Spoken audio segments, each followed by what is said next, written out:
TalkTainmentRadio.com. We go where you go, the world's greatest radio. You are now in touch with the compensatory concept with Mr. Neely Fuller, who is on the line live from Washington, D.C.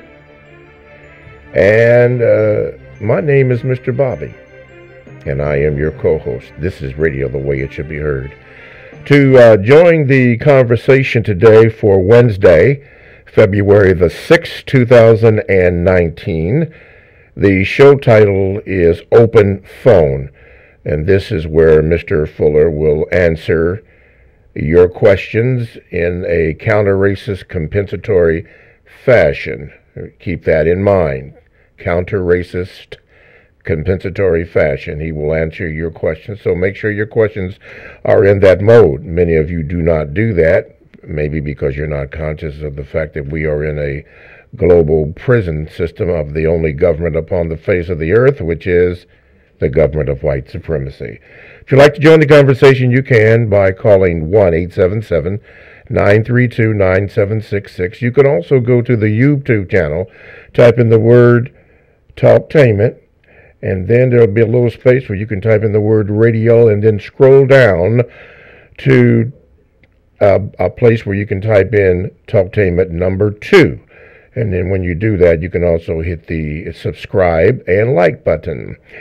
We would like for you to go to the TalkTainmentRadio.com homepage, and all you have to do is click Listen Live, and you're right there. Subscribe and hit the like button there. And if you do have any questions, you can go to the numero 7, Mr. Bobby, B-O-B-B-Y, at gmail.com, and we will try to get to your answers.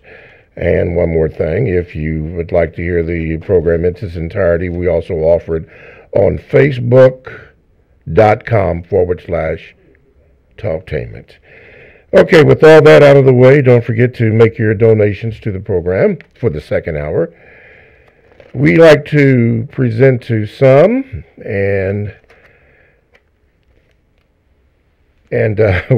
forgot the word. Present to some and introduce to others Mr. Neely Fuller, Jr. Mr. Fuller, since it's morning here on the eastern part of the United States, we'd like to say good morning to you. Good morning. And as is our custom, how are you this day? I'm still learning. You are still learning. Good. Last week, I'll get my notes here. We ended up the program with a question that we said that we would get back to. And I'll tell you what, before we get to the question, let's take this particular phone call. Caller, you're going to be on with Mr. Fuller right now, so go ahead with your question. Hello, yes. How you doing this morning, Mr. Fuller? Still learning. Yes, I am too as well. Thanks for taking my call. My call will be in this political election just now coming up. If you are asked to help develop what would be considered a black agenda, I know I've heard you say oftentimes black people should just ask for justice, but if you would get a little more specific, what would be something good that we can specifically ask just for black people, for anybody that's looked to be running for candidacy and seeking the black vote? Just make up a list of all the things that you think you should have, and then double check that list to make sure that everything on that list would produce a constructive result.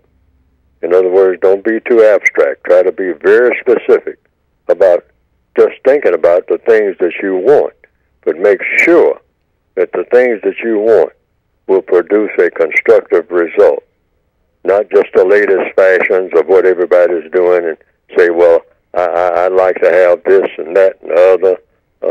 So lots of things that's off the top of your head you might say that you want, but a lot of it is just a whole lot of clutter in your existence. So the main Could you give an example? Could you give us an example of something specific? Oh, sure. I mean, you want the schools to improve to start with. I mean, you have offspring, or you have cousins or brothers Some of them are going to be going to school, or you need to go to school yourself. You need to be educated in all the things that would help you to do constructive things. That is very fundamental. I mean, if you don't have that, everything is going to fall apart anyway. You can get a whole lot of this and a whole lot of that and be offered a lot of this and run it all over the place, maybe for the next 10, 15 years. But if you don't have a focus for what you're doing that comes through a constructive education, meaning learning what's important and what is not, that's an education within itself. Just learning the difference between what is important and what isn't, and then try to learn something about everything that has constructive value and throw the rest of it in the trash can, because there's a lot of things that are being taught through the social media and everything else that is doing nothing but getting in your way and ruining your entire existence. And black people are kind of known all over the world for people who don't have any kind of focus. Their minds are just all over the place. And when they do have a focus, it's usually gravitating toward anything, a lot of things that are total nonsense. And the white supremacists always want to load up black people's minds with things that don't make sense. We get up in the morning and go to bed at night with all type of, you might say, social and material garbage in our minds, because everything starts with the mind. So you just want to just have a house cleaning in your mind to start with. And so the things that you ask for should be very specific, like you're saying, about the things that you want that will produce constructive results. And you have to make up your own mind about that. But I just said education is one. Education about what? Those things that will have the most productive results. Not a whole bunch of foolishness. Mm-hmm. I mean, you can get that free. Okay. That goes along with the four questions. What do you want? Why do you want it? How do you want it? And the What do you want? That's right. Why do you want it? How do you plan to get it? And what do you expect the constructive result to be? Okay. All righty. Caller on line number 1, you're on with Mr. Fuller. What is your questions? Good morning, Mr. Bobby, and good morning, Mr. Fuller. I have a question, and then I have a comment, and I want to put it in a question form for Mr. Fuller. Mr. Fuller, I've been paying attention to the news. I've been reading more newspapers, and it seems as if black people are just extremely confused about the system of white supremacy. And I know I've heard you speak many, many times on how black people have the ability to be constructive, but we just for some reason have a very, very hard time in doing so. My question is very simple, but I think it will be constructive, is why is black dysfunction and confusion essential to maintaining white supremacy, and why are we as black people so dysfunctional and so confused about solving this problem? It's because we are loaded up with clutter. The white supremacists walk down a line, you might say, just go down the road and just pick up every piece of garbage that's alongside that road. Everything that's been discarded. Everything that's almost completely worthless. I mean, this piece of trash, that old bottle, that old tire. And just come and dump it on black people. Now, that's just a metaphor for the way that they do it. And they dump it in black people's minds. And so our minds are just full of garbage. I mean, we wake up in the morning and go to bed at night. We are known to be garbage people in our minds, not people who do janitorial services. That's not a disgrace. I mean, that's keeping the house clean and all this type of thing, or keeping a city clean or a town and whatnot. There's no disgrace in that at all. But, I mean, our minds are full of foolishness. I mean, we worship foolishness. We gravitate toward foolishness because we've been trained that way. The white supremacists do not want around any black people who on their own think about doing anything of constructive value. I mean, our conversations are full of nonsense. So much nonsense that the clutter itself we start tripping over it, and the next thing you know, we're even doing what is the result of a whole bunch of garbage and nonsense environment that we start turning on each other. I heard someone in the grocery line just yesterday saying, "What is wrong with black people?" It seems like, man, we don't ever do anything that makes sense. I mean, we're always trying to undermine each other. That's what one black person behind me in the grocery line was saying to another black person. And I was listening to it.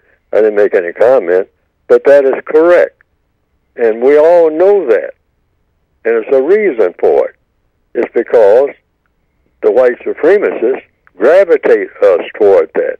And we have gotten to the place we love garbage. I mean, we invented that term, I think. I think we invented it, talking trash.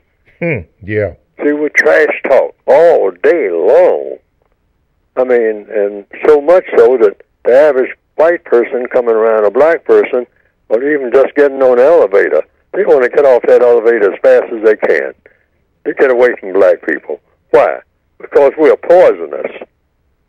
I mean, if we say anything, I mean, it's going to be, 3 or 4 sentences we might make sense, and then it's going to lapse right into a whole bunch of nothing that nobody wants to hear that's got any sense. Our conversations consist of nothing that anybody with any sense would ever want to hear anywhere. Yes. If we stop and think about it and tell the truth. But we're not that way. We weren't born that way. We got that way by the white supremacist says, "Oh, garbage is black culture." I mean, black culture consists of piles and piles and piles and piles of throwaway material.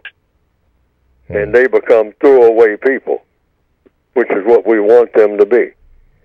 Mm-hmm. And what was your second? You can just scoop up and just throw in the garbage pit because their minds are full of garbage, their bodies are full of garbage, the food that they choose to eat is all garbage, and they worship it. They pick out, because we feed it to them, we tell them that's the thing to buy, a whole bunch of what we call junk food, and they love it. We want them to love it, and we want them to be throwaway people. Why? We can use them, that's why. Yes. Right. And they can prop up the system of white supremacy forever. What was your second question, sir?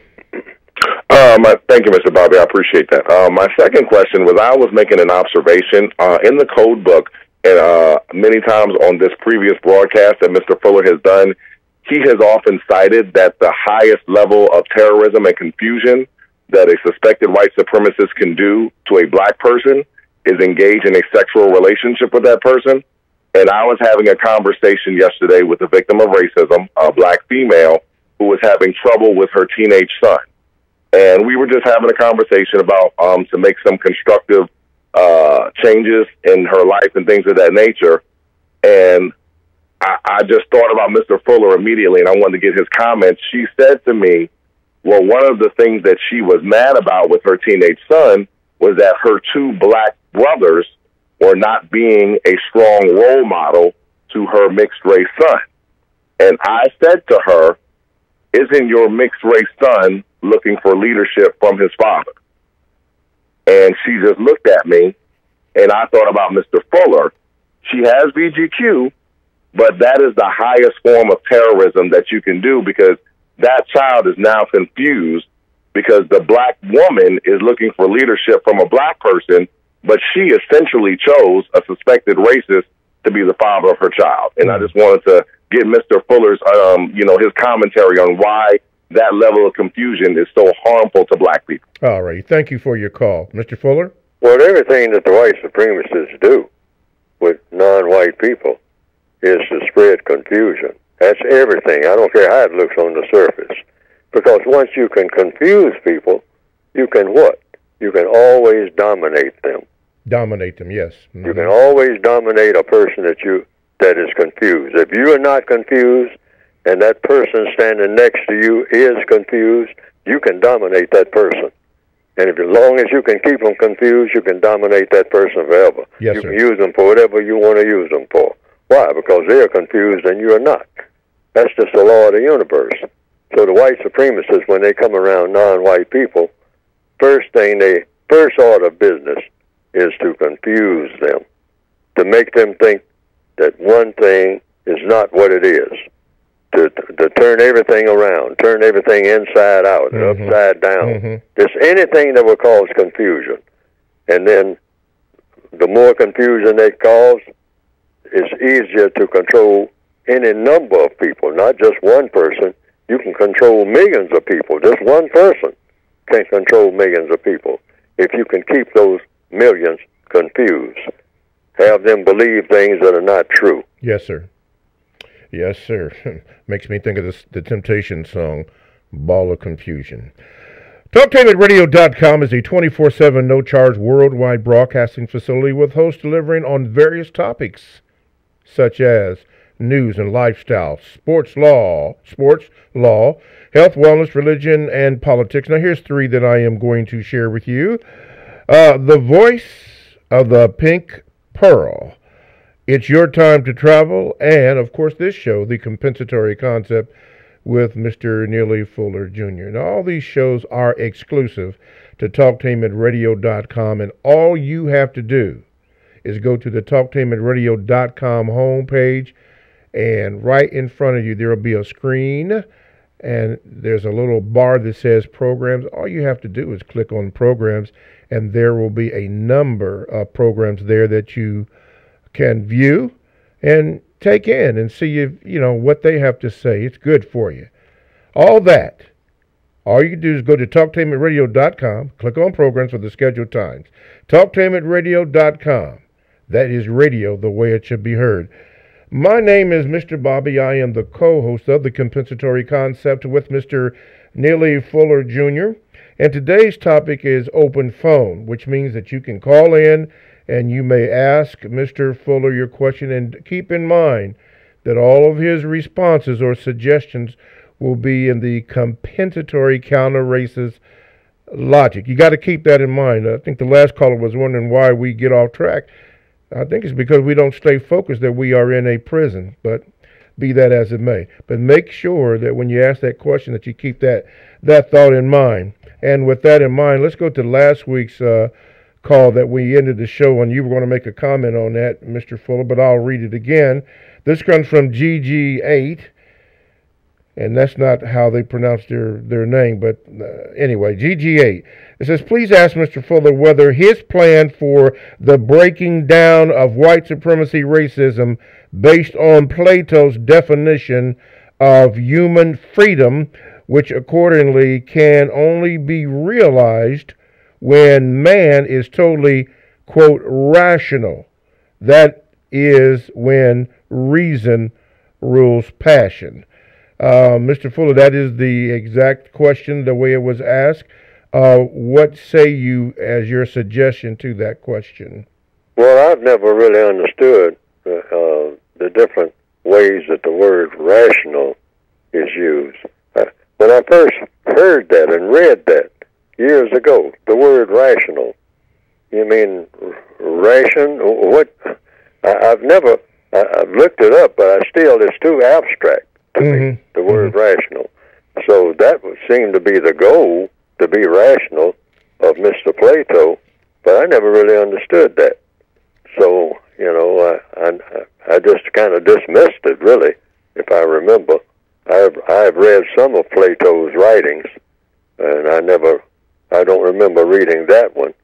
But if he said the goal is to be rational, what does that mean? Yes. Words should be kind of specific. I try to make my words as specific as I possibly can.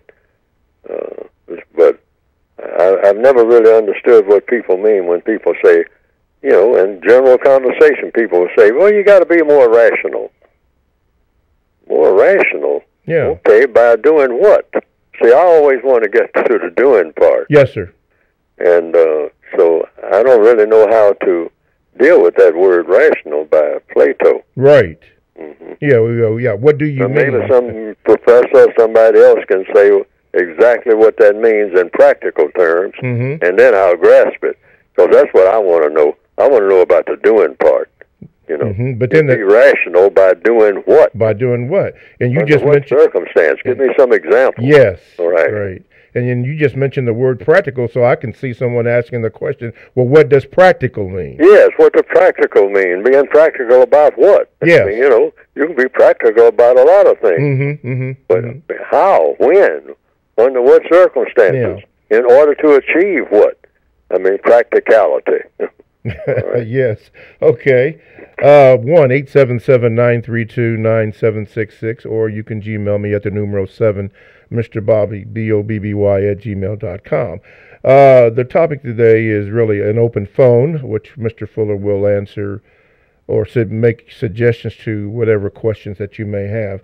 And going to the Gmail here, this comes from the Jim X, says, good morning, Mr. Fuller. Mr. Fuller once said that we should ask for any white person with the same family name like us for some help. Now, he referenced page 95. I'm going to assume, which is a bad word, that he meant the contemporary counter-racist code. But anyway, we'll get to that. He said, I also heard that he wished he found someone called Fuller for some help. The question is, did Mr. Fuller ever, I'm going to read it just the way they said it, did Mr. Fuller ever heard about Mr. Buckmaster Fuller, 1895 to 1983?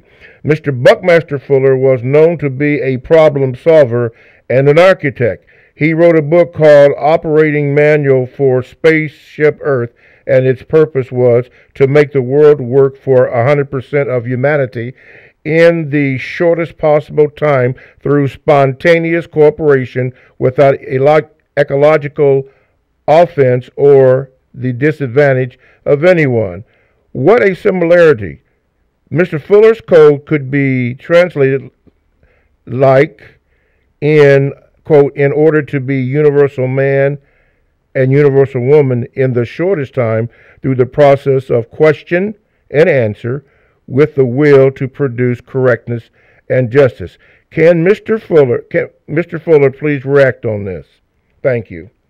Well, I think that's Buckminster Fuller. Let me see.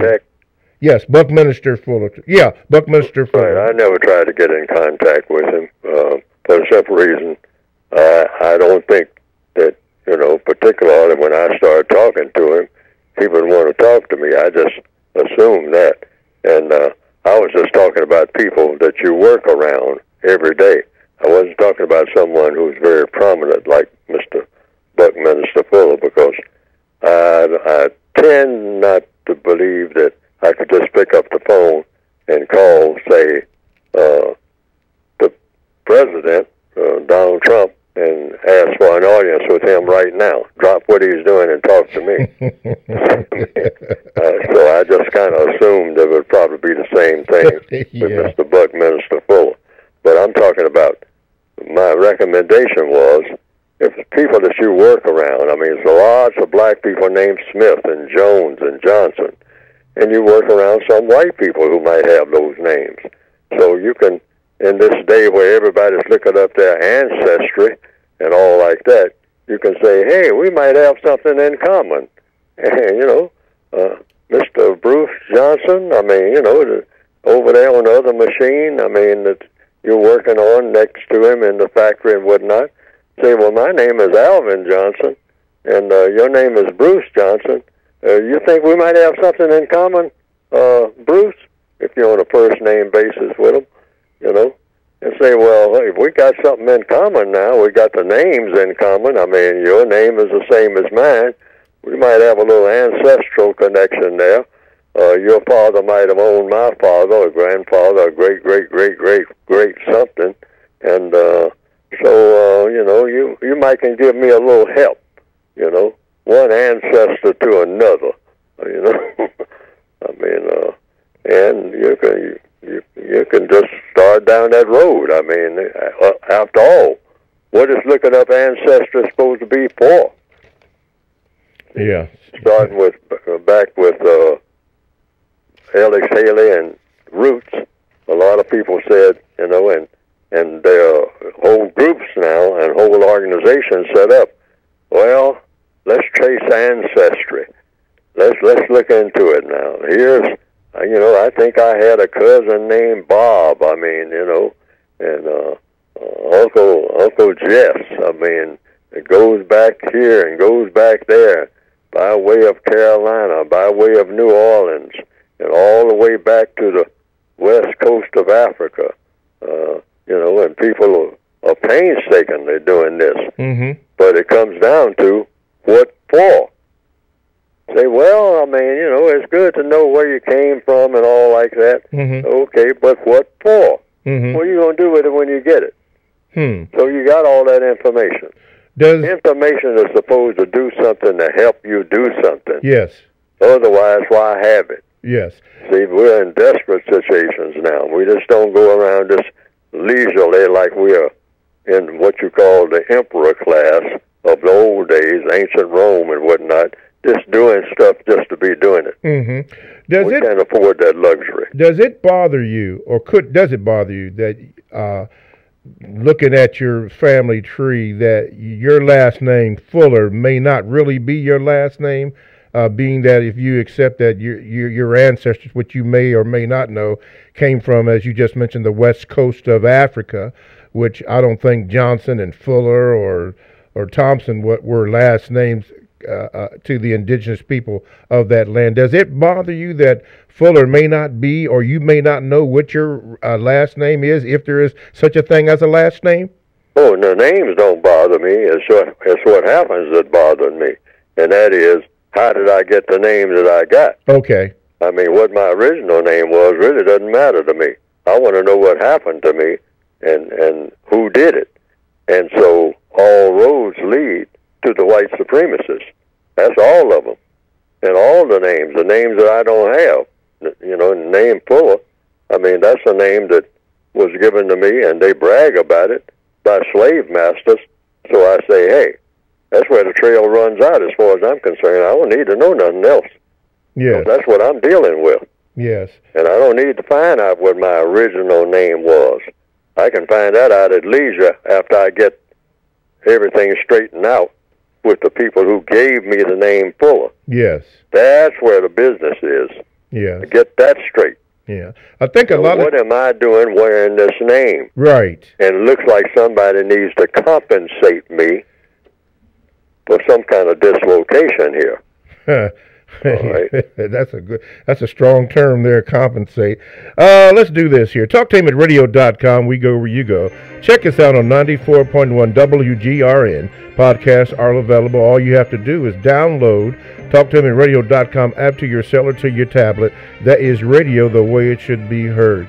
Stay right there. Here on this subject, open phone, we got Daryl. You're coming up next, and more of your phone calls here on TalkTainmentRadio.com.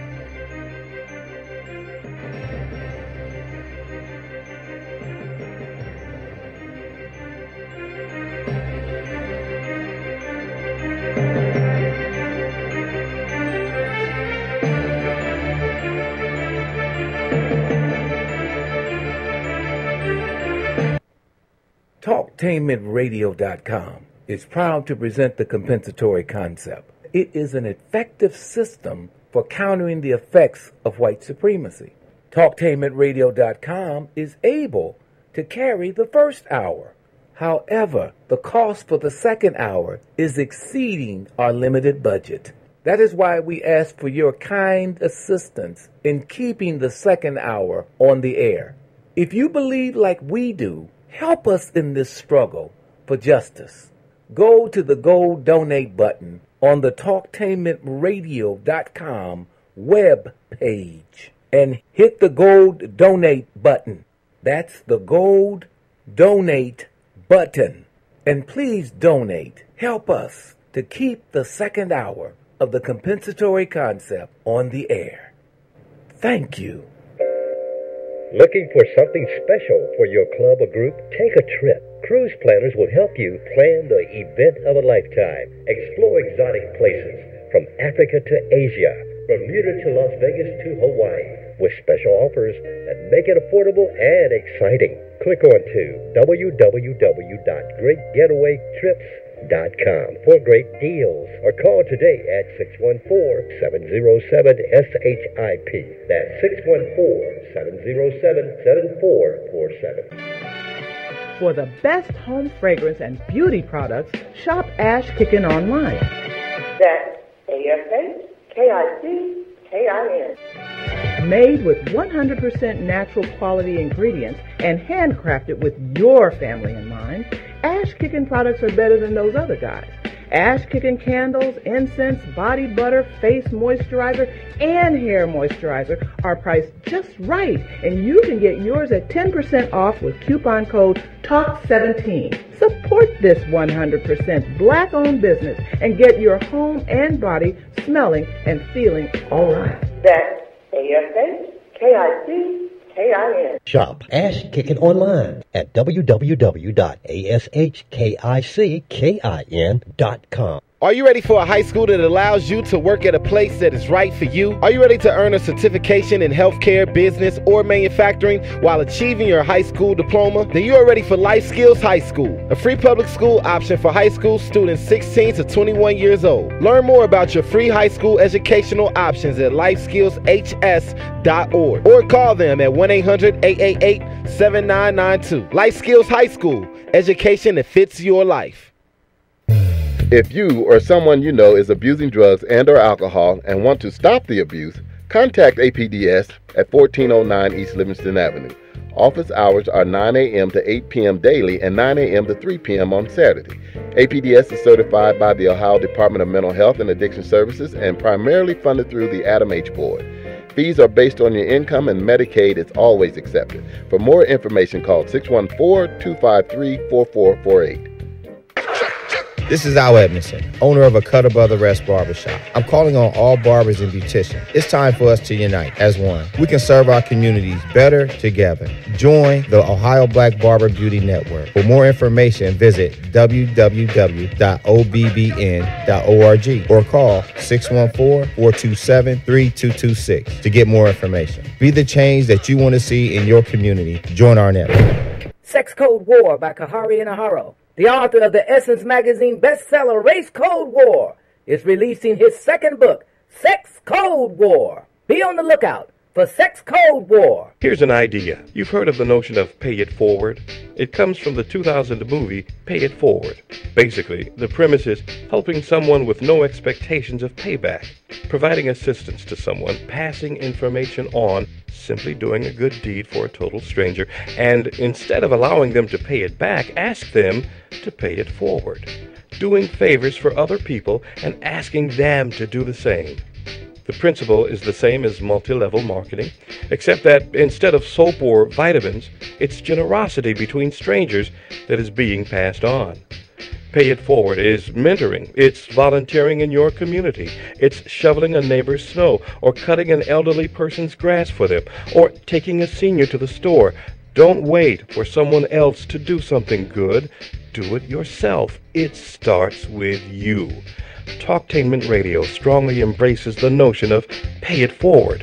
In fact, we just did. Ready to warm up from this cold weather? Cruise planners will help you find the perfect vacation spot. Explore exotic places from Africa to Asia, the Caribbean to Las Vegas to Disneyland, with special offers that make it affordable and exciting. Click on to www.greatgetawaytrips.com for great deals or call today at 614-707-SHIP. That's 614-707-7447.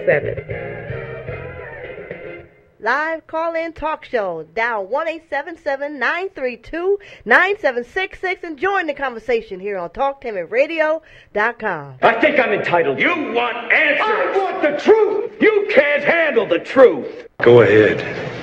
Make my day. I'm as mad as hell, and I'm not going to take this anymore. You got the power.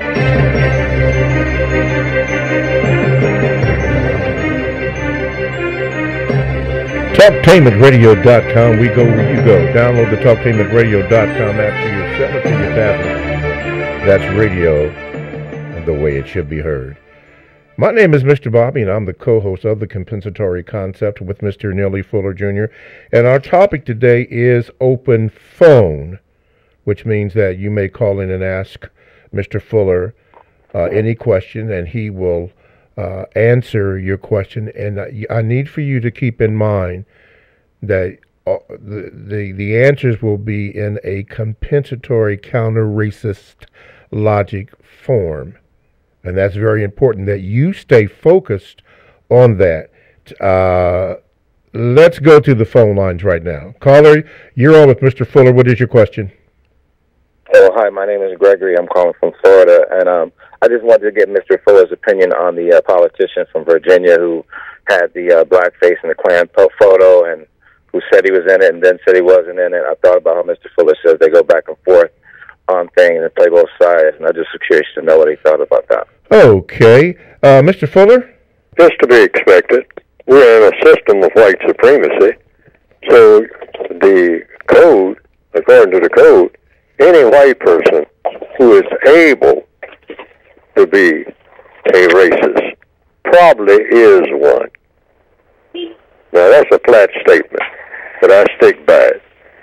Because somebody has to be a white supremacist. And that somebody is not just a handful of, say, 2 or 3 station wagons full of good old boys out on a beer drinking spree and yelling at black people the N-word from some cars going down the street.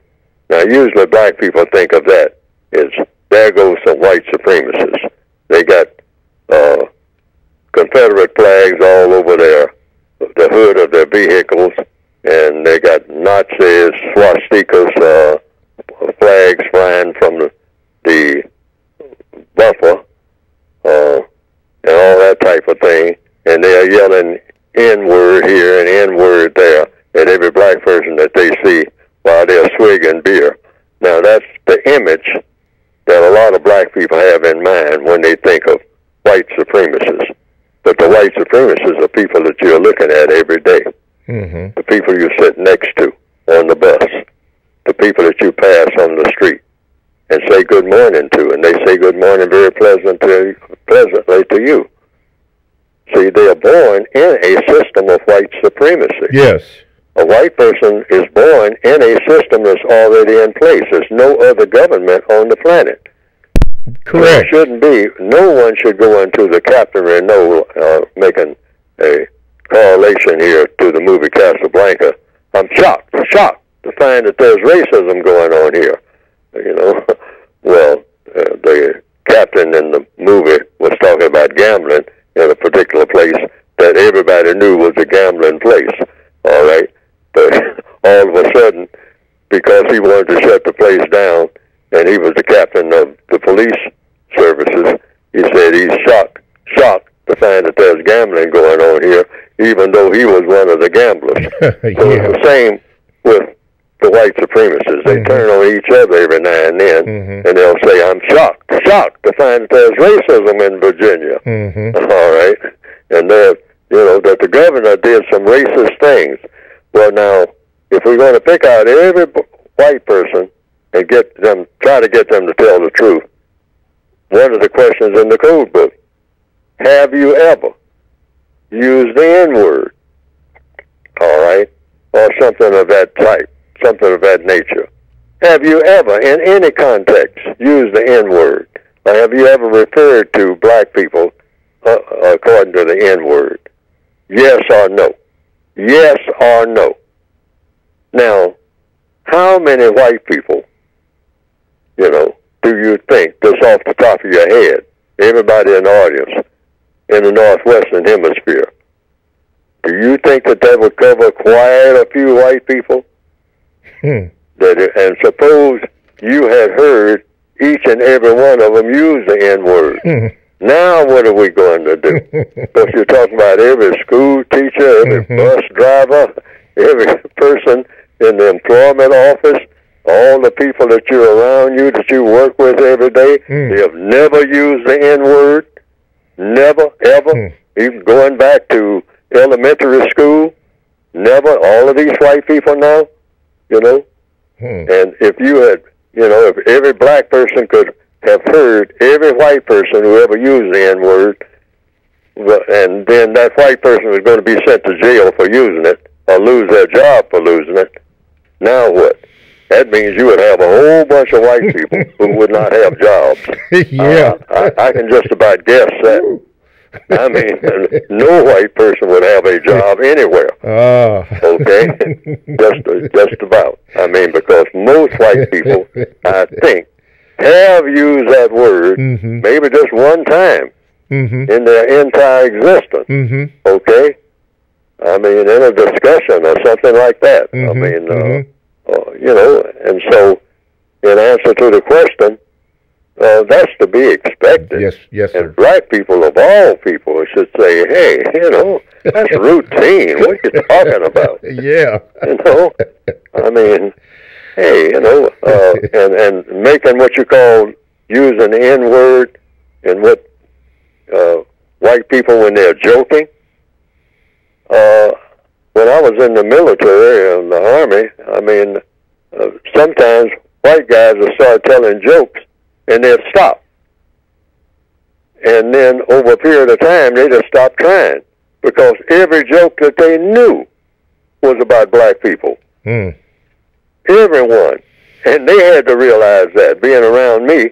I mean, they'll start telling the joke. Well, let me tell you this joke, Buller, and all of a sudden they'll stop.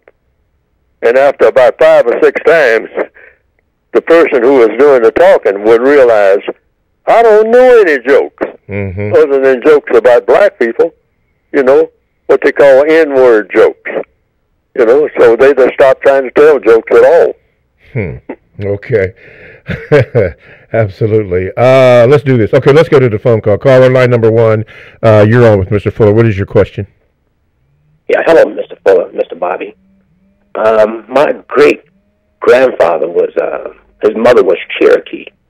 And he was telling me they made him put down the bow and pick up the plow. They wanted to assimilate. And then this whole genetic thing is to get us to say that we come from Africa. A lot of us were slaves from Africa, but a lot of us were slaves here. They enslaved the so-called Indians here. Is that some kind of white racist motive to get us to believe that we all originated from Africa? And I got people telling me that they were slaves here and they was Cherokee. Mr. Fuller? Oh, you mean Cherokee Indians who had African slaves? No. She was Cherokee. And her husband was a Negro. But she was just as dark as he was. Oh, what you call a lot of the tribes, Indian tribes, were black people. Yes, just like in India, you find you know your people. You know, in India, you have people of all shades of color. You have people of all shades of color all over the world. So among a lot of the Indian tribes, I mean, a lot of them had very straight hair. I mean, that straight black hair, what they call Indian hair. Okay, but their skin was black. Okay, and there's a lot of that. I mean, all over the place. Black people are all over this planet. All over the Pacific Islands and everywhere. You find black people everywhere. That's right. You know, everywhere on the planet. So that's not, you know, that's the way that is. But the white supremacists, wherever they found people of color, they immediately start doing what white supremacists do. And that is conquer, kill, deceive, take, misuse, abuse, the whole 9 yards. Yes. So there's people of color all over the world, and there's different shades of color all over the world, including in what we call areas of the world that we call Asia. There are people who are just, black, like they, you know, or dark brown, like you would find in Central Africa. Yes. Daryl and Glenda everywhere. Yeah, Daryl and Glenda, I'm trying to get to your questions, but we are always told that the phone calls come first. Anyway, let's do this. TalkTameRadio.com. We go where you go. Download the TalkTameRadio.com app to your cell or to your tablet. That is radio the way it should be heard. Now, my name is Mr. Bobby. I am the co-host on the Compensatory Concept with Mr. Neely Fuller. And right now is the time that we designate Mr. Fuller to discuss this fabulous book. This fabulous book that he's going to talk about. Those of you who are on YouTube can see me holding this book up. This is the book that he's going to talk about. And you're going to need this book. Mr. Fuller, go ahead, please. Well, the book has a long basic title, The United Independent Compensatory Code System Concept. For years, I thought about shortening that title and whatnot, even when I wrote the book. But I decided, hey, I'm going to keep that title because I'll explain the title in the book. But then I gave it supplementary titles, hoping that maybe somebody will get an idea of what the book is about, because the United Independent Compensatory Code System Concept, if I saw that on a shelf myself, I wouldn't think about buying that book at all. Because the title would be alien to me. So I put other titles on the front of the book. A Compensatory Counter-Racist Code. Now, that might catch a person's eye. And then down at the bottom, I have a textbook, workbook for thought, speech, and or action for victims of racism. And then I have in parentheses, racism being white supremacy. Now, that's explicit. And the revised expanded edition of the book, because that's up from the 1984 edition, which is also on the website, producejustice.com. Some people said they wanted that, but in 2016, I revised and expanded the original 1984 edition. There's a lot more material in it that covers the material that's in the 1984 edition, but a lot of additional material there. And you can get the book by going to producejustice.com. And there's also an additional volume, since I couldn't get everything in one volume, called A Compensatory Counter-Racist Codified Word Guide. It's about how to use words, how not to use words, not all words, because the English language consists of a huge number of words. You would need a cart to carry around a comprehensive dictionary. You would need something on wheels, like I have seen some English language dictionaries on wheels, because the language has a lot of words in it. But I've just picked out a sampling, just a small, very small sampling of words, and put them in a word guide that I think that you can get an idea about how to use words, including words that are not even in the book.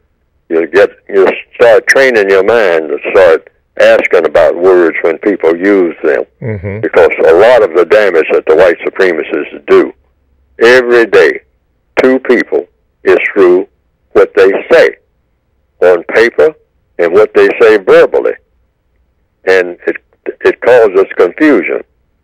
So that's an additional volume to the basic volume, but you can get both volumes and even get the original volume by going to producejustice.com.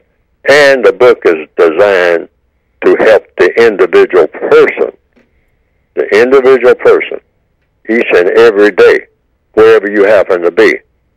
If you're classified as non-white, meaning a victim of white supremacy, and you perceive yourself to be a victim of white supremacy, the book is for you. If you don't perceive yourself to be subject to the system of white supremacy, then the book is not for you. But if you're having problems with racism, the book should be able to help you do something, or start you to thinking in a certain way and speaking in a certain way on a day-to-day basis, wherever you happen to be, if you speak the English language. Okay. Go to producejustice.com. All righty, producejustice.com. Daryl, Glenda, and Kevin, I got your Gmails, but we have to do the phone calls first, so I'm told. So Hang in there. I'm going to try to get to them. What line am I on? Line number 1? Okay. Line number 1, you're on with Mr. Fuller. Go ahead, please. Good morning, Mr. Bobby. Mr. Fuller. Is there an echo on your end? There's no echo here. I don't hear an echo. Oh. Okay. You can hear me. Okay. It's echo on my end, but I'll continue. Mr. Fuller, your book, and you suggest that we live in a global system of white supremacy where we are prisoners, and we are not men and women in this system. We are children because we depend solely on, our needs are dependent solely on the white supremacy. And I get that concept. My question to you is, if a white person asks me directly, sir, are you a man? Do you consider yourself to be a man? What is the codified response? Should I respond, am I, yes, no, I'm not, I'm a child? Please clarify that for me. That's exactly what I would say if I was asked that question. Yes, that's exactly what I would say. If that's the response... And that's what I have in the textbook, because I say that's the truth. I'm in a childlike state, so therefore I'm a child, In order to be a man, you manage. I'm being managed. I'm a slave. Slavery didn't end. Anytime you're subject to an unjust system, you are, by definition, a slave. And there is one government on the planet for black people, for non-white people, and that is the system of white supremacy, according to what I have written. Now, I haven't found any evidence that contradicts that. None. Even when I went looking for evidence, because I didn't want to believe that for many years. And traveling and listening to people and looking at people and looking at everything going on around me, I said, this is an entire system. And I came to that conclusion. I've seen nothing to contradict that yet. Not one thing that contradicts that. And if anybody can see a contradiction and say, well, I know some black people who are not subject to white supremacy at all. No white person from anywhere can come among these people and tell them what to do. I mean, they ain't got no power over them. They can't destroy them. They just have to deal with them. They do what they want to do. They don't have to answer to anybody white. I have never even heard of no such place, except just recently somebody said there was some island where that was true. But I said, my question was, can the white supremacists kill them if they want to? Can they drop a bomb on them and they don't even know what hit them? And if the answer is yes, then they're subject to the system of white supremacy. That finishes that. Yes, sir. That conversation is over in 2 minutes. The caller indicated if someone, I believe the caller said that if someone asked him, are you a man, is the correct counter-racist codified response, would it be something like this? In the system of racism, white supremacy, I am considered a child. Yes, and I am a child. I function as a child. I'm just talking about the correct response in the system of. In other words, well, if I was just going to give a flat answer in one word, it would be yes. Yes, sir. Okay. Yes, ma'am. Okay, and then we go from there. And I would explain to them if they want an explanation. See, I'm not qualified to be a man. I'm a prisoner of war. In the system of white supremacy racism. Well, that's what I would say. First I would just say yes. Now, if they wanted to know why am I saying that, then I would tell them. But they didn't ask me that. They just asked me, am I a man? And the answer is no. Because I'm not qualified to be a man. Okay. Okay, right there. You're not qualified to be a man, but is that qualification contingent on in the system of racism, which is white supremacy? Yes, because I have already assumed that. You have assumed that. I said I'm not a man. Because it's impossible in the system to be a man and be subject to the system of white supremacy. That's the way you put it. Yes, sir. Yes. Okay. Or a woman. Black females are females, but they are not women. I don't care if they get to be governors of states and mayors of cities and all like that, and males too, black males. I mean, I don't care what kind of title they got. They're subject to the system of white supremacy. And anything that they do with those positions, they got to get permission from the white supremacists to do it. They have no power. There's no such thing as a black person with power on this planet. We're all prisoners of war. That's what the system of white supremacy means. There's no place to go where you're not subject to the dictates of white people who believe in white supremacy. That's not saying that all white people are white supremacists, but those who are the smartest and those who are the most powerful are. Otherwise, white supremacy would not exist. The white people who don't believe in white supremacy, if they were the most powerful people on the planet, white supremacy mathematically would not and could not exist. That's the equation. Ooh, that's that is a okay. That's then the truth. Okay. I mean, but when you break it down, if the white people of this planet called Earth, who don't believe in racism, were more powerful than the white people who do believe in racism, we wouldn't be having this conversation. Why? Because the white people who don't believe in white supremacy would have put those white people who do believe in white supremacy in their place. Okay. Oh, yeah, they would have the muscle, all right? But they don't have the muscle. Okay. Would that indicate that justice was being practiced then? No, because just because you don't have white supremacy doesn't say that you automatically have justice. Because, see, justice just means what? Somebody's being mistreated for whatever reason. And as long as somebody's being mistreated, you don't have justice. There's no such thing as somebody being mistreated and you have a just situation. That's impossible. But according to your example, if the people who were not white people who were not racist had more power than those who were, then what would that be? I mean, some type you would have people who are black, brown, red, yellow. You would just have people. Yeah. Male, female. But that doesn't say that you would have justice automatically, that nobody's being mistreated. See, but as long as you have white supremacy, it's a guarantee that everybody of color is being mistreated. Okay. See? Yeah. If you get rid of white supremacy, you have to replace it. Yes, with something. Okay, gotta leave it there so we can go to the second hour. Right. Okay, we'll pick that back up. TalkTimeAtRadio.com, the world's greatest radio. That is radio the way it should be heard. Thank you for listening to the first hour. Stay tuned for the second hour here on TalkTimeAtRadio.com.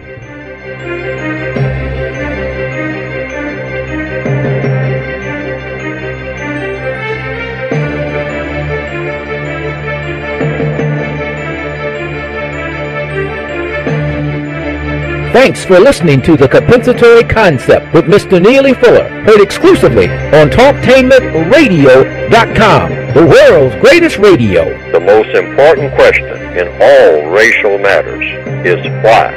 One should always ask it. Radio, the way it should be heard. You've got the power. The world's greatest radio. TalkTainmentRadio.com.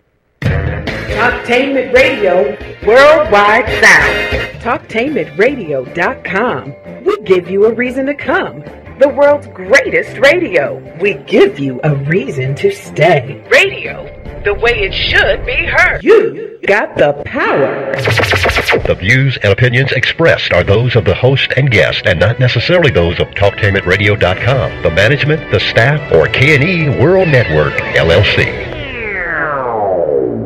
Live call-in talk show. Dial 1-877-932-9766 and join the conversation here on TalkTainmentRadio.com. This is the Compensatory Concept with Mr. Neely Fuller, heard exclusively on TalkTainmentRadio.com, the world's greatest radio. Radio the way it should be heard. And now, Mr. Neely Fuller. If you do not understand white supremacy, which is racism, what it is and how it works, everything else that you understand will only confuse you. Only confuse you. Only confuse you. Alrighty. TalkTainmentRadio.com, we go where you go.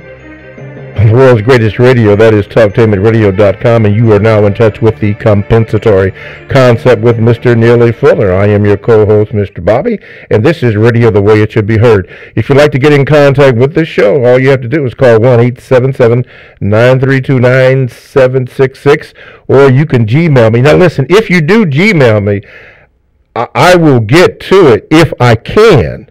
It would be better if you called and got your call right on in there, because right now I do have at least 3 waiting, Daryl, Glenda, and Kevin. I am efforting to get to your questions, but we have to answer the phones first, so I am told, because, you know, when the donate hour comes, we have to pay for that phone call, so we gotta get those. But anyway, our topic is open phone, if that's going to be a topic.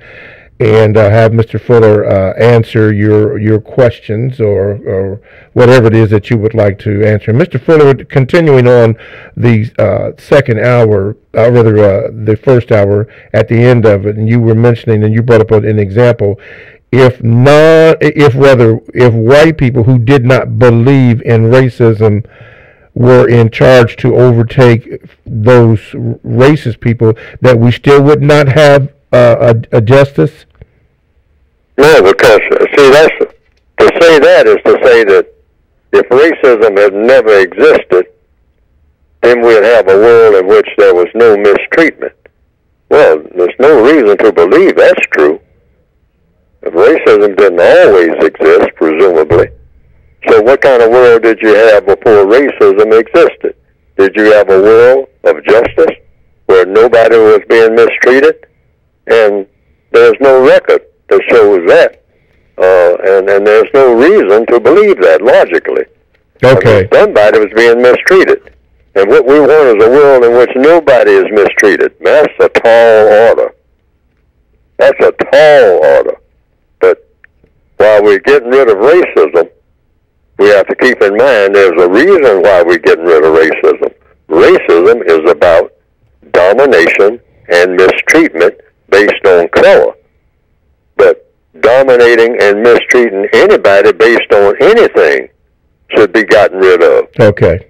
You don't dominate and mistreat anyone at any time for 5 minutes of any day, anywhere on this planet. It's not supposed to exist.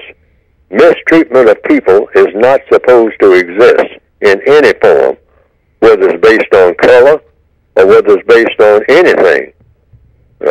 So-called capitalism, communism, socialism, whatever kind of republicanism, democracy. Yes, sir. Is anybody being mistreated? That's the question. Anybody. Regardless of who the person is and where the person is and how much education the person has or how much money. Is anybody being mistreated here? Now, if somebody's being mistreated, stop the clock right there, because nobody is supposed to be mistreated. Find out who that person is being mistreated and stop that mistreatment. That should be the kind of world that black people walk around with in their heads every day, myself included. Yes, we want a world in which there's no mistreatment of anybody, not for 5 minutes. And if anybody's being mistreated, everybody's supposed to pay attention to it and say, wait a minute. Wait a minute. We don't do nothing until this mistreatment is taken care of. Yes. And in addition to it, it's another part of getting justice. Is everybody getting the help that they need? The most constructive help. Yes. And that's got to, the answer to that has got to be yes. Otherwise, we stop the clock right there. Stop the clock, yes. Yeah, somebody's not getting the help that they need. The person that needs help the most is not getting it. No. That's completely unacceptable. No excuses. Alrighty. Everybody's supposed to get help. Everybody. Okay. Right. Let's go to line 1. Line 1? Okay, yeah. Line 1, you're on with Mr. Fuller. What is your question? Hi, Dr. Fuller. Hi, Mr. Bobby. Before I want to go to my question, I just want to say thank you to Dr. Fuller for the tremendous work. And I think the United Compensatory Code, Counter-Racist Code, is what black people need to get out of racism. Dr. Fuller, my question is about economic empowerment on black people, because what I've noticed is that black people specifically don't have economic opportunities in the United States. So poverty is one of the greatest tools used against us for our mistreatment and for black incarceration.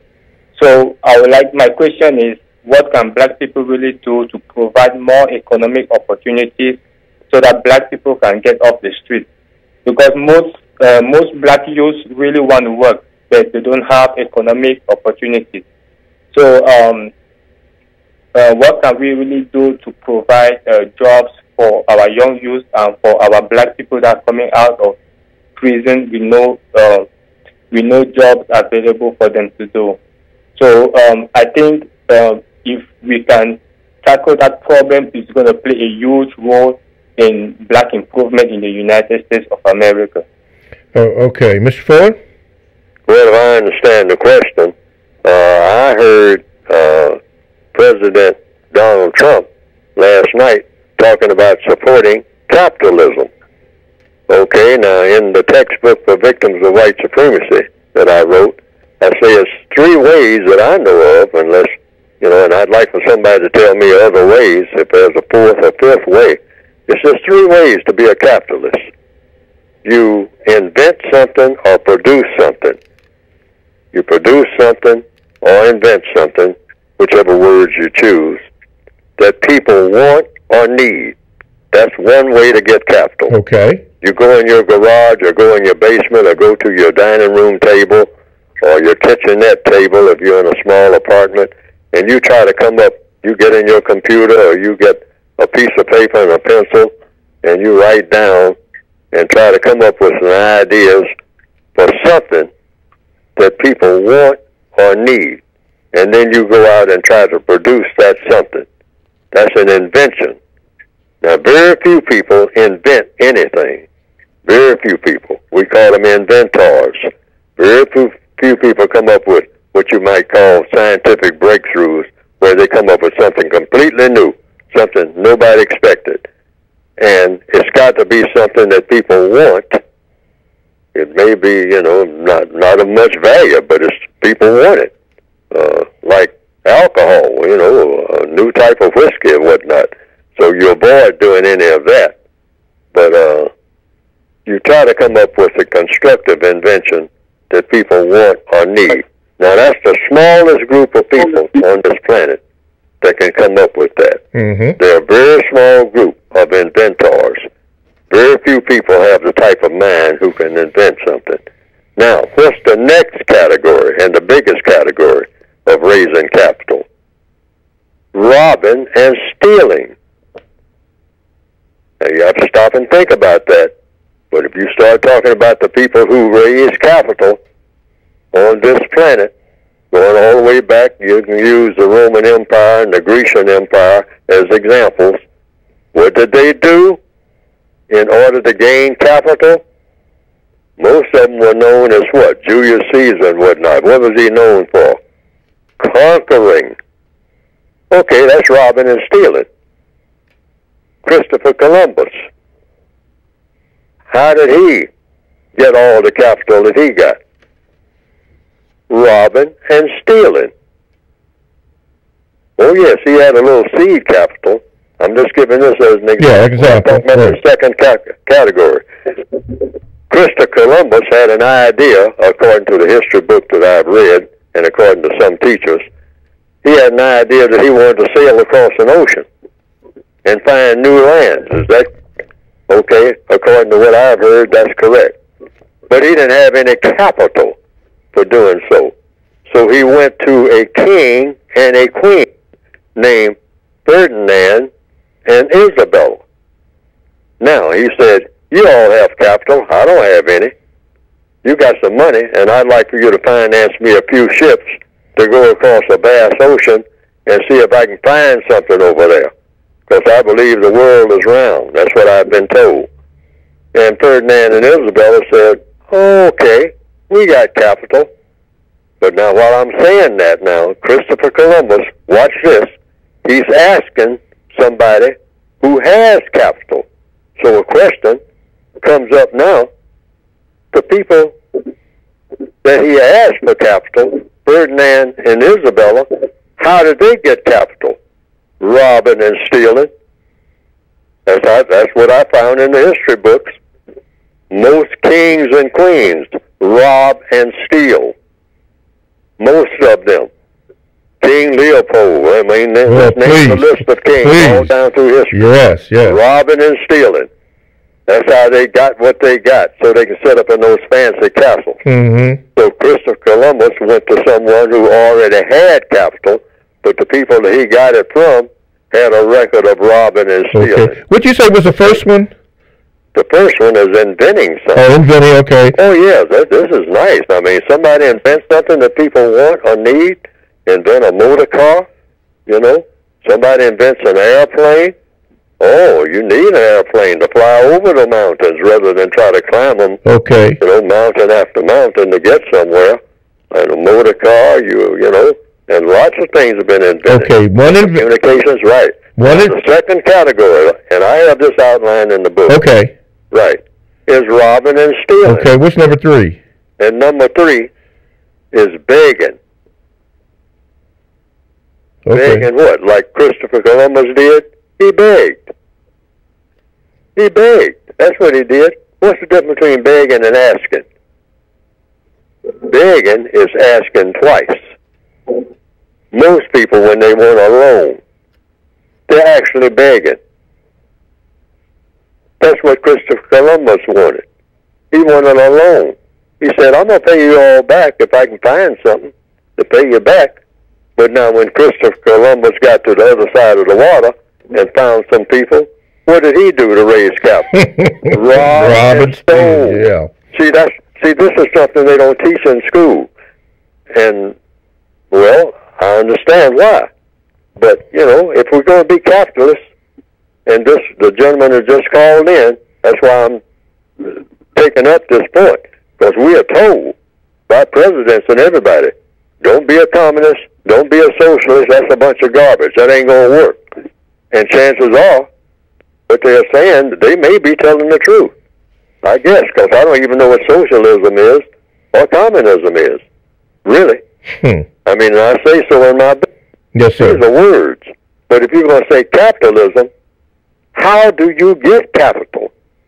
So what I say for the average black person who has absolutely nothing, stop robbing and stealing. Don't go that route, because they'll set up to trap you on that. So I'm saying black people all over the world should stop any kind of, don't even, if you're on a job, don't you pick up a pair of pliers or anything without getting permission. Why? Because it's a poor way to get capital in the correct way in the world that we want and the type of people we want to be. Because we have a reputation for copying the white supremacists when it comes to getting capital. You know, when black people come around, look for them to start robbing and to stop stealing. Wow. We got to get rid of that reputation. Right. All right? Because we got that from them. Mm-hmm. But that is the way to raise capital, robbing and stealing. Okay. And, you know, you can steal by lying.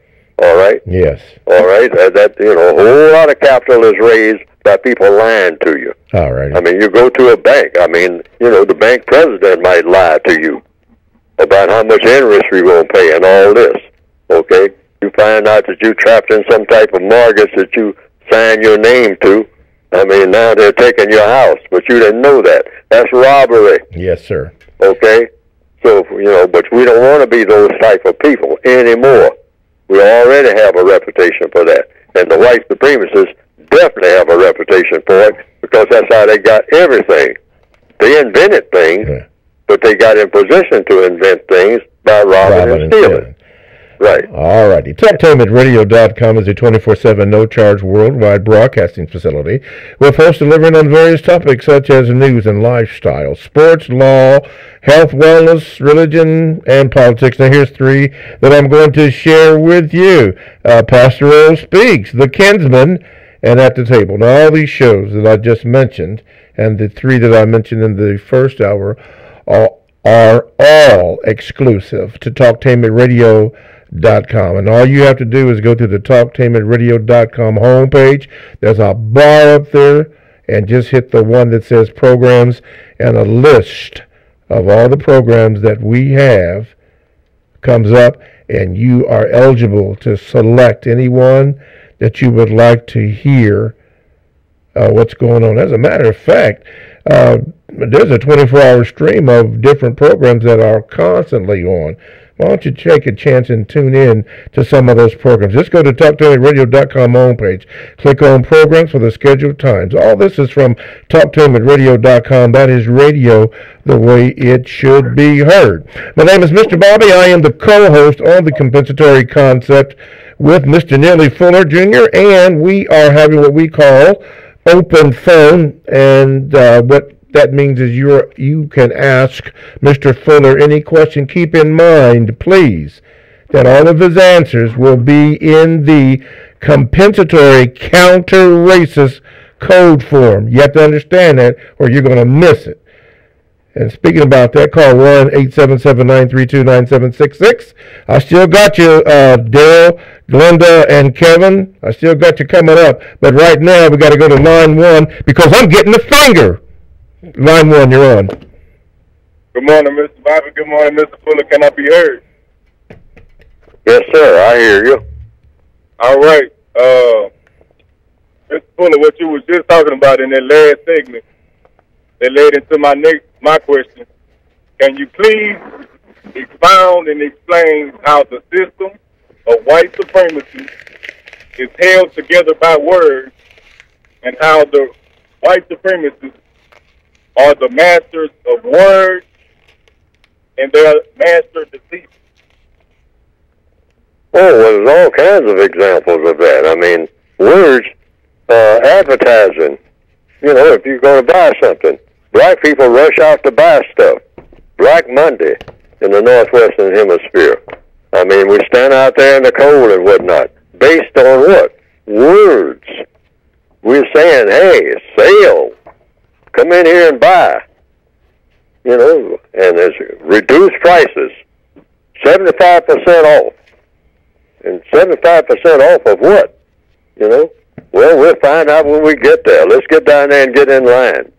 All right? So we're going to go in there and we're going to buy. Those are all words. You were motivated by words to do that. Standing in the cold. And it was words that brought you there. So the white supremacists, they understand advertising. They're the masters of advertising. They're the masters of words all over this planet.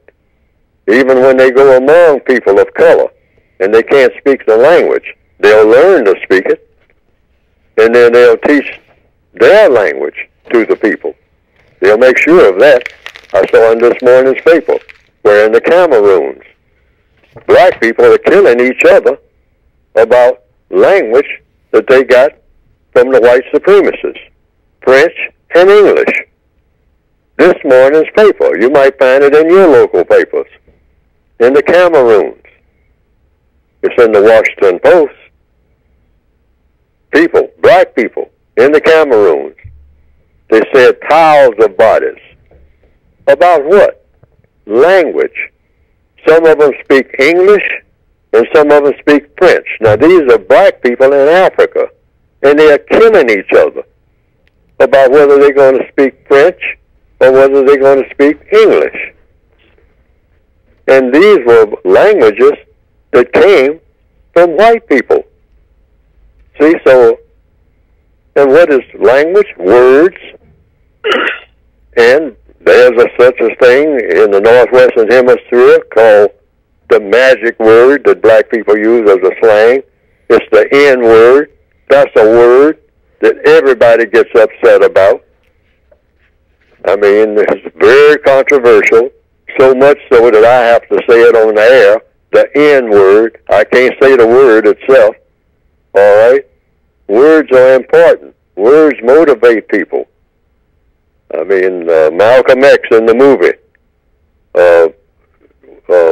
Malcolm X, by Spike Lee. One of the scenes in the early part of the movie, Malcolm X is in a bar or something like that, and he's talking to someone, and the someone said something about his mother, and he hit him over the head with a bottle and said, "Don't you ever in your life say anything about my mother," all right? Because back in the 1940s, and even today it might be, but certainly I remember back in the 1940s, you could get away with saying a whole lot of things, one black person to another. But if one black person said something about a person's mother, that automatically meant a fight. It sure did. That might mean killing, all right? Oh, right yeah. now, real quick. Real quick. Okay? But if it was words, I mean, it didn't mean that if the person said something derogatory about a person's mother, it didn't mean that that was true. But the arrogance that you showed in saying it became a matter of life and death. It became important. It's words that are passed around a table when so-called nations go to war. Mm-hmm. You know, people, you know, they have what they call declarations of war. Franklin Roosevelt made a big speech in 1941. He said that the Japanese had attacked Pearl Harbor, and he's asking the Congress, he was using words, to retaliate by declaring war on the Empire of Japan. Now, these were words, and these words were very stirring and got people stirred up to go to war, and they went, okay? And Winston Churchill is supposed to be a person who got inspired people to endure the bombing in World War II based on words. He went around and he made a big speech saying, "We will fight them on the beaches," if I remember some of the words correctly. So we will fight them from street to street. We'll fight them from room to room and from housetop to housetop. We'll never surrender. And the people were stirred up by these words, and they acted accordingly. Words can motivate people to do a lot of things. And one thing that black people got to get out of the habit of doing is falling for words that lead them down a path of destruction. All righty. Let's see here. Daryl, Glenda, Kevin, and now Jane Lance. I got you, but I got to take the phone calls first, so I'm told. But I will read those Gmails whenever I get the chance, and I'm getting another finger. Line 1. I'm going to get you about that finger, man. Line 1, you're on. Go ahead with Mr. Fuller. Oh, yeah, Dr. Fuller. I was listening to a talk show, and some people were saying that you got some black people who were born gay, because I was talking to you about all these young women who are sleeping with each other, black women, and I was thinking about what you would say about that, and I was thinking Dr. Fuller would probably say that the white supremacists, they control the sexuality of all black people in America. Who you date, how you going to date them, and when you're going to date them. What is your comment about that?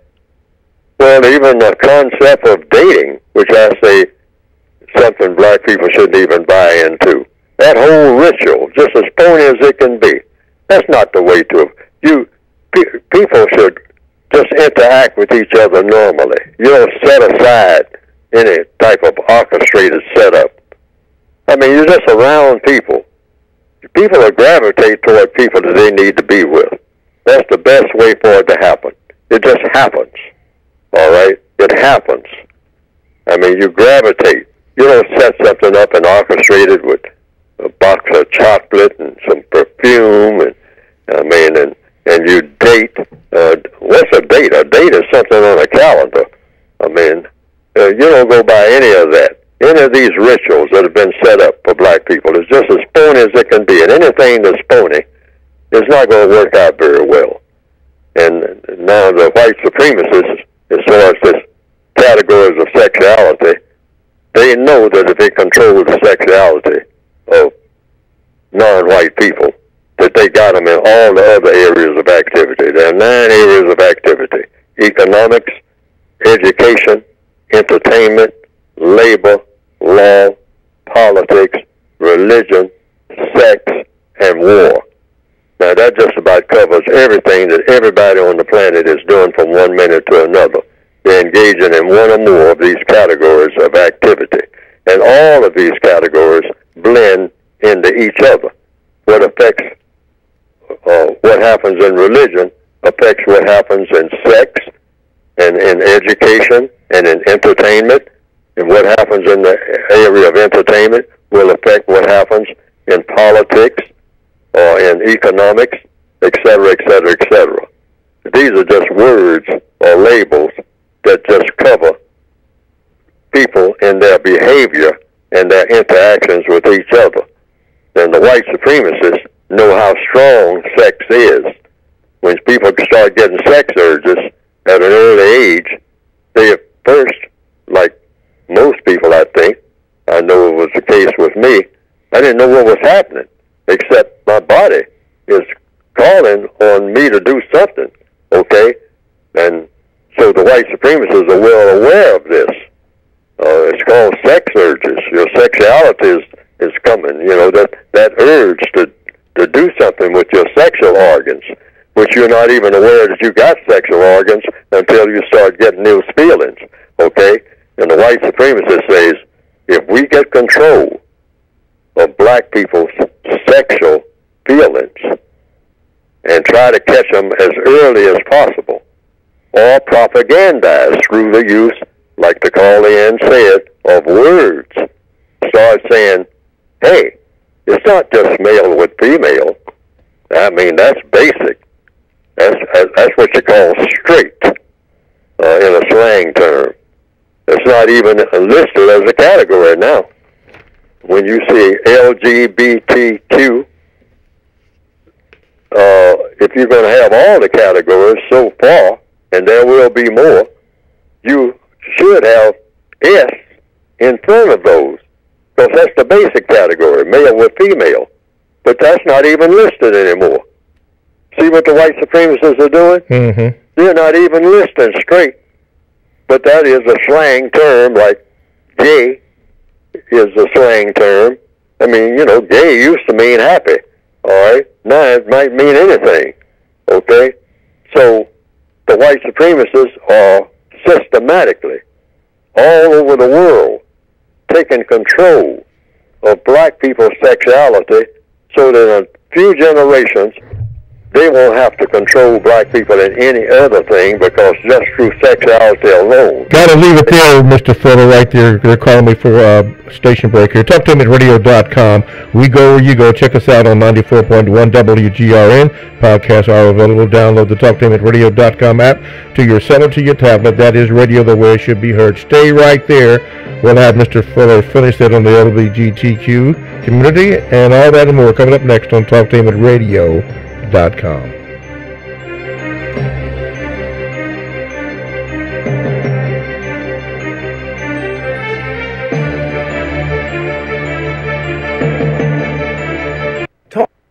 Talktainmentradio.com is proud to present the compensatory concept. It is an effective system for countering the effects of white supremacy. Talktainmentradio.com is able to carry the first hour.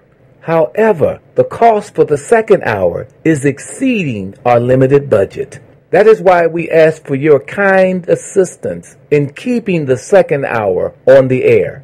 If you believe like we do, help us in this struggle for justice.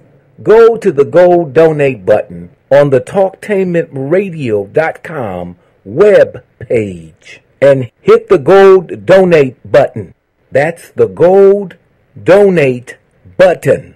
And please donate. Help us to keep the second hour of the compensatory concept on the air. Thank you. Ready to warm up from this cold weather? Cruise planners will help you find the perfect vacation spot. Explore exotic places from Africa to Asia, the Caribbean to Las Vegas to Disneyland, with special offers that make it affordable and exciting. Click on to www.greatgetawaytrips.com for great deals or call today at 614-707-SHIP. That's 614-707-7447. For the best home fragrance and beauty products, shop Ash Kickin online. That's ASHKICKIN. Made with 100% natural quality ingredients and handcrafted with your family in mind, Ash Kickin products are better than those other guys. Ash Kickin candles, incense, body butter, face moisturizer, and hair moisturizer are priced just right, and you can get yours at 10% off with coupon code TALK17. Support this 100% black-owned business and get your home and body smelling and feeling all right. That's ASHKICKIN.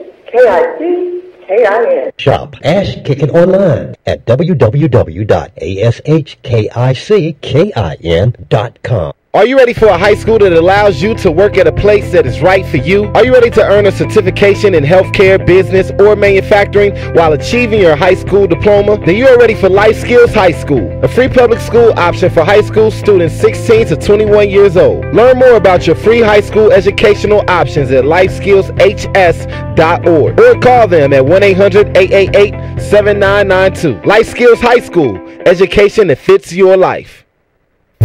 If you or someone you know is abusing drugs and or alcohol and want to stop the abuse, contact APDS at 1409 East Livingston Avenue. Office hours are 9 a.m. to 8 p.m. daily and 9 a.m. to 3 p.m. on Saturday. APDS is certified by the Ohio Department of Mental Health and Addiction Services and primarily funded through the Adam H. Board. Fees are based on your income and Medicaid is always accepted. For more information, call 614-253-4448. This is Al Edmondson, owner of a Cutter Brother Rest Barbershop. I'm calling on all barbers and beauticians. It's time for us to unite as one. We can serve our communities better together. Join the Ohio Black Barber Beauty Network. For more information, visit www.obbn.org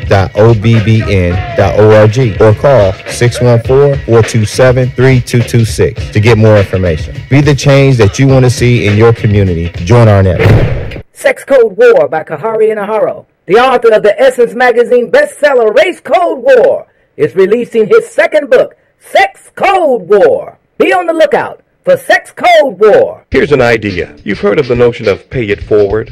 It comes from the 2000 movie Pay It Forward. Basically, the premise is helping someone with no expectations of payback, providing assistance to someone, passing information on, simply doing a good deed for a total stranger, and instead of allowing them to pay it back, ask them to pay it forward. Doing favors for other people and asking them to do the same.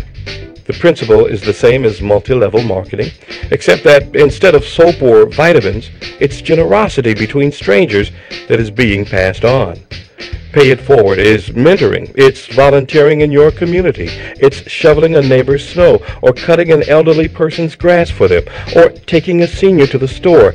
Don't wait for someone else to do something good. Do it yourself. It starts with you. Talktainment Radio strongly embraces the notion of pay it forward. In fact, we just did. Looking for something special for your club or group? Take a trip. Cruise planners will help you plan the event of a lifetime. Explore exotic places from Africa to Asia, Bermuda to Las Vegas to Hawaii, with special offers that make it affordable and exciting. Click on to www.greatgetawaytrips.com for great deals, or call today at 614-707-SHIP. That's 614-707-7447. Live call-in talk show. Dial 1-877-932-9766 and join the conversation here on TalkTainmentRadio.com. I think I'm entitled. You want answers. I want the truth. You can't handle the truth. Go ahead. Make my day. I'm as mad as hell, and I'm not going to take this anymore. You got the power.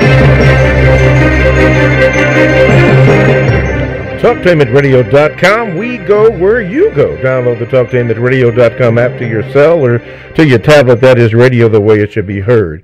I am Mr. Bobby, the co-host on the Compensatory Concept with Mr. Neely Fuller Jr. And our topic today is open phone, where Mr. Fuller is answering your questions with suggestions. And don't forget that his answers will be in the compensatory counter-racist code. Now, you need to get this book that he's going to talk about in a few minutes or a quarter till the hour to understand what he's talking about. Not only get the book, but read the book and understand what's going on. 1-877-932-9766. This is why I don't make promises, because I have some people who have some very good questions. Daryl, Glenda, Kevin, and Jane. And if you call in, or if you call into the Gmails, I'll have to add you on the list, because I'm not going to get to the. I'm not going to get to it unless they hung up. Did they hang up? Okay, go ahead. All right. Well, guess what, Daryl? I'm going to get to your question here, which is a good question, but Mr. Fuller, I think you've already answered today, but I'm going to read it anyway. Daryl, here's your question. Mr. Fuller, two of the hottest topics trending in the Black America right now are Governor Northam of Virginia and actor Liam Neeson. Both admitted to past incidents of racism 35 and 40 years ago, but black folk and the mainstream whites want them to suffer, want them to resign and apologize even more. So my question is, and I know you feel like a broken record saying this almost weekly, but just for more clarification and for other new listeners out there who don't know, question: should we continue to act out of constant shock and outrage when we learn that a suspected white supremacist said or did something racist in the past, or should we expect these things, move on, and carry on with the mission of empowering ourselves and getting on code? Excellent question, because it has to do with what do you do? Now, what's the best thing to do with any white person in a system dominated by racism? Okay? That's the government of the entire world. So nobody should be surprised at any white person who steps forward and say, I'm doing something that's racist, or I'm saying something that's racist. First of all, get rid of the surprises. Just stop being surprised.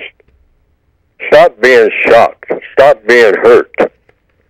And just assume what the counter-racist code says. Any white person who is able to be a racist in the system of white supremacy, and that is the only government on the planet that's worthy of the name government, any white person who is able to be a racist probably is one and should be suspected of being one. I'm going to say that again, and the key word here is able. Any white person anywhere on the planet who is able to be a white supremacist probably is one, and according to counter-racist logic, should be suspected of being one. Period. Any white person who is able, keyword is able. If that white person is able to be one, that white person probably is one. Why? Because the system of white supremacy demands that if you are classified as white, that you practice racism. So I shouldn't be surprised. Nobody should be surprised at anything that a white person does that shows that he or she is a racist. Nobody. Not ever. under any circumstance, be surprised in a system, in a world government that demands that if you're white, you're supposed to be one. That's not an option. That's not an option. Absolutely. Yeah. See, so therefore you always, so what do? What you do is just keep doing what you're doing, and that is ask for make that list of what it is you want out of whatever white person you happen to encounter. And say, these are the things that I want. And I want them for constructive purposes, and I am asking you to help me to get them, because I don't have any other way of getting what it is that I should have in order to do constructive things. Mm-hmm. If you are non-white and you're on this planet and you're going to get anything of constructive value, either directly or indirectly, you're going to get it from the white supremacists. Okay. Why? Because if you are non-white on this planet, you are already a prisoner of war. So you have to ask someone who fits the description of wardens and guards in that prison for whatever you get. All right. All right. Thank you, Darrell, for your question. Let's go to what line am I on here? Line number one? Okay. Line number one, quickly, you're on with Mr. Fuller. Yes, Mr. Fuller, Mr. Bobby. The United Independent Compensatory Code System concept, I was thinking about moving it to a justice political party to start in Detroit, and we can produce justice and correctness in the political party nationwide, and everybody could be United Independent Compensatory Code System concept justice party. You think that'll have an effect on the destruction of white supremacy with racism, Mr. Fuller? It would if the white supremacists okay it, but they could do that without doing it. See what I mean? We have to understand we are in a system of white supremacy. And we have to, the way that I've been doing it recently, because people seem to always get that mixed up. We even use the terms like in the United States. We're talking about a world government. I mean, so it's the same everywhere, even if it doesn't look like it's the same. It's the same. Trustees in it. If we went for political party, would be trustees in this system. Well, see, political parties, these are just labels. We have one government. This is the one thing that's most difficult for most people to understand. It's not like it's 2 or 3 different governments. It's all one government. And in capital letters, that government has a name. The name of the world government is the system of white supremacy. And it's a prison system for all non-white people. That's what it's for. And non-white people, black, brown, red, yellow, are all prisoners of war. We are already in captivity. So therefore, it's just like prisoners. Just think about the prison system now, any prison system. Prisoners say that, well, we're going to get together and form a political party. Okay. So prisoners can form a political party out there in the prison yard. They get together, and, but they're going to still be doing the same thing. I don't care what they name it. They're going to be begging the warden for whatever they need. I don't care what kind of party they're in. These are just labels. The name of the label that black people have is prisoner of war. Victims of white supremacy. Victims of white supremacy are prisoners of war. We are already born in captivity. They're not looking for us to be captured. They're not trying to look for us to round us up and put us into captivity. We were born in captivity. That's why we don't even recognize it as being a prison, because we never knew anything else other than prison. So in answer to the question, yeah, we can form little groups, but the group is going to wind up doing the same thing. I don't care what name you use. And that's begging the white supremacists for whatever we need. But what I do in my books, people have said, well, if you look at it that way, it's hopeless, because, your book don't mean nothing. Why bother? That's a legitimate question. But I'm saying a prison can be dismantled from the inside if we follow the rules of dismantling a prison. Anything that people put together, and the system of white supremacy was put together by people, can be taken apart by people. But you have to know how it's put together. That's what Andy Dufresne did, didn't he? Absolutely. See, he studied the prison, everything about the prison, not just one or two things. You got to study everything about the prison. That's right. You got to study, what the plumbing is, how the warden operates, definitely how the warden operates. You don't watch other prisoners like black people do. That's one thing we got to stop doing. I say this on most programs. I should say it on every program until it sinks in. Black people have a priority of just watching each other and comparing ourselves with each other in everything. Mm-hmm. You got a new pair of shoes, that you got on Black Monday, so I got to have me a pair just like them. Or I got to have a pair that costs $400 more than the pair you got. Now, as a black person, I'm happy. I'm in heaven. Why? Because I outdid this other black person. If we tell the truth, that's what we do. Yes. That is black culture. That is and true. We got to stop that. That is true. And start looking at the people who are running everything. Okay. Stop, fella. You can't learn nothing by studying a fellow prisoner. All right. Okay, wait a minute. The reason why I'm laughing because I know somebody that bought $1,000 pair of tennis shoes. Oh, sure. Why? Now, he's not trying to outdo the person that made the shoes. He's trying to outdo the other black person that got a pair that's cheaper. $1,000. Now, once we do that, we strut down the street just grinning. All right, we are in heaven. We are walking on a cloud. That's what you call typical Negro thinking. Woo!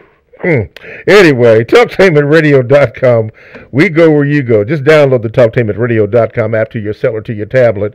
That is radio the way it should be heard. My name is Mr. Bobby. I am the co-host on the Compensatory Concept with Mr. Neely Fuller. And our topic today is open phone, where Mr. Fuller is answering your questions by suggestion and also by the compensatory counter-racist code aspect. You got to keep that in mind. But at this time, Mr. Fuller is going to speak about that book that we all should get. I have my copy. Do you have yours? Mr. Fuller, go ahead, please. You go to producejustice.com, and what will come up on the screen is a brief description of the textbook for victims of white supremacy. And in that book, I tried to address it to individual persons and what each individual person can do, and answered all the questions we've been getting on this program, can do. An individual person. You're an individual person. You're not everybody. You're just one person. And this thing of getting together with a whole bunch of other black people and doing this and doing that, that hasn't happened and not likely to happen, because we are not even geared that way, and it takes too long. So the theory is, if you solve the problems of each and every individual black person, whatever problem that black person has right now, right this minute, everywhere on the planet, if you solve the problem of each and every individual black person, non-white person on the planet, you automatically, mathematically, solve the problems of all of the non-white people on the planet. So that's how the book is written. It's supposed to help each individual person, non-white person, victim of white supremacy, solve his or her own problems using the tools that are available in the system of white supremacy. What you say and what you do, what you don't say and what you don't do, in every situation.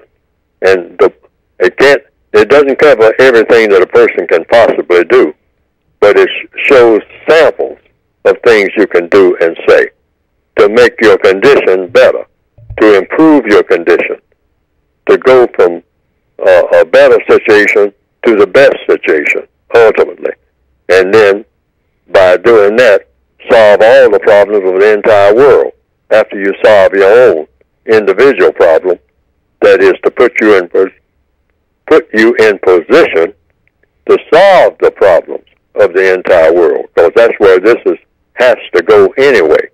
But the book is designed to help the individual person, starting from scratch, starting from right where you are, wherever that happens to be, in the 9 areas of activity, what to do and what not to do, because everything is about what to do and what not to do, and what to say and what not to say. And the book is designed to give a guide to each individual person by what to do and what not to do, what to say and what not to say, all day long, every day, in order to solve all of the problems. First of all, his or her own problem, and then the problems of the entire world, because you're in the world. Go to producejustice.com. Okay. All right. Glenda, here we go. We got you. Here, this is TalkTimAtRadio.com. You're listening to the Compensatory Concept with Mr. Neely Fuller. I am your co-host, Mr. Bobby. 1-877-932-9766. Okay, Glenda, we've got to you. She says this, Mr. Fuller. Mr. Fuller, what do you think about Black History Month and black people claiming that many major inventions are made by black people? I just saw a post by a black person claiming that a black man invented the cell phone 40 years ago. Oh, could be. Could be. But the white supremacists, see, we got to always think about what do the white supremacists think, not so much about what we think. And what I say is just what I just said. What do the white supremacists think? The prison wardens, the people that we're subject to, what do they think about our inventions? Well, the record shows what they think about our inventions is, hey, my Negro, my slave, invented a horseshoe for my horse, because that's where I'm going to put it. I'm going to take that shoe and put it on my horse, because he's my slave. Anything that he invents comes to me anyway, because he hasn't invented a system for me not to tell him what to do. So anything that he does, he can feel good about it, and I want him to feel good about it. So, boy, go back in that garage, go back in that barn, go back in your shack that I allowed you to have, and invent something else for me to use. All right? And bring it to me as soon as you invent it, and I will pat you on your head and kick you in your behind and send you back there to invent something else. Yes, that is. Now, do you understand that, Negro? All right? So black people, what does that mean to me? Doesn't mean anything about what we invented. Yes. Why? Because it doesn't mean anything to the white supremacists. That's why. Yes. Because they run all of our business anyway.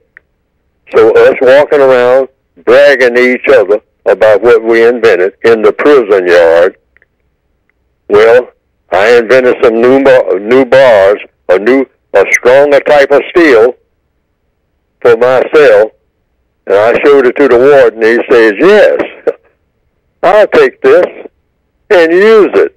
Yes. Against you to make your cell even more secure so that you don't escape. Yes.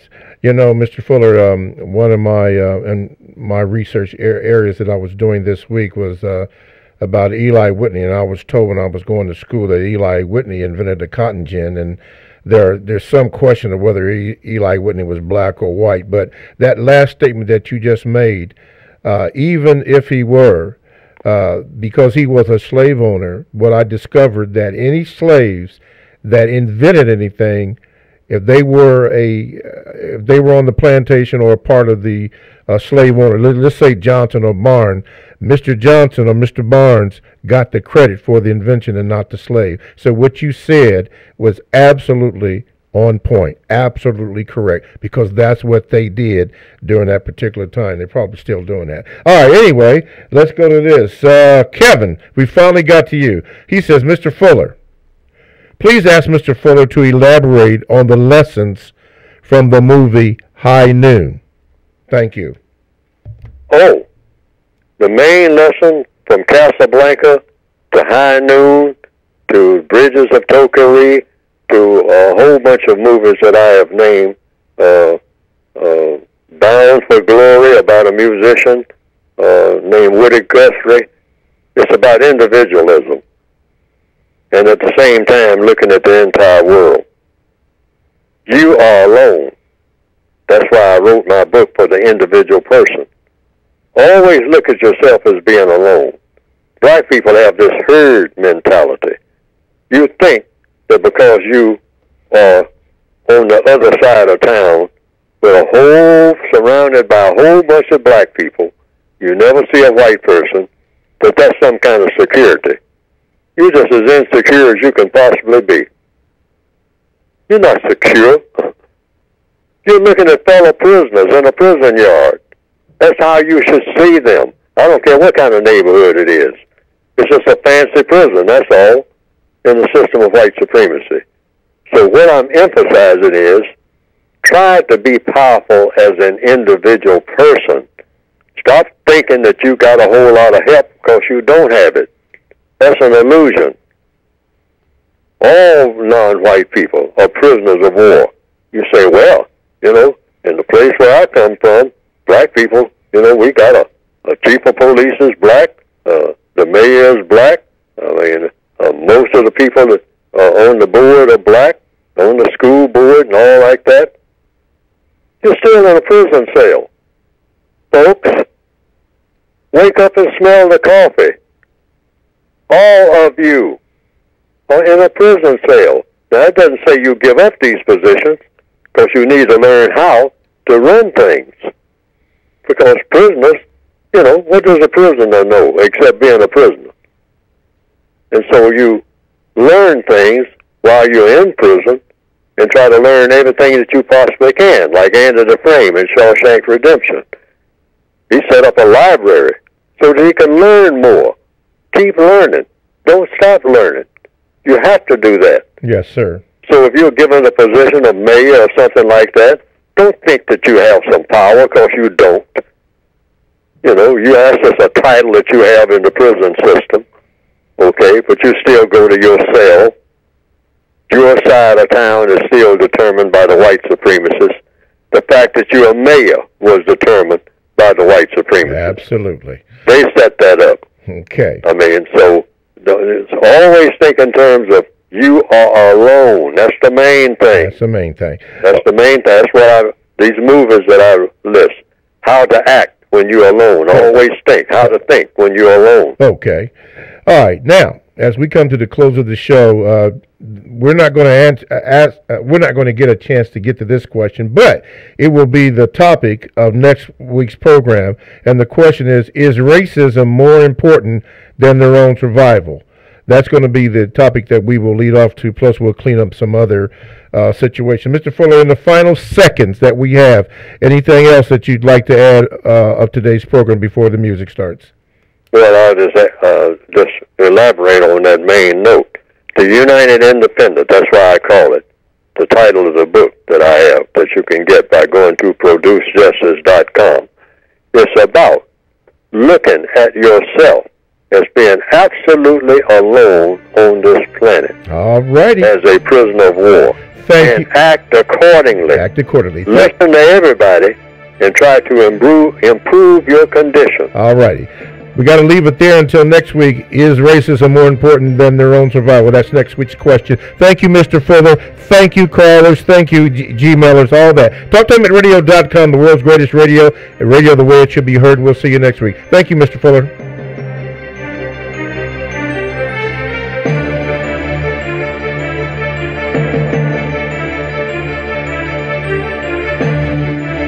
Thanks for listening to The Compensatory Concept with Mr. Neely Fuller, heard exclusively on TalkTainmentRadio.com, the world's greatest radio. The most important question in all racial matters is why.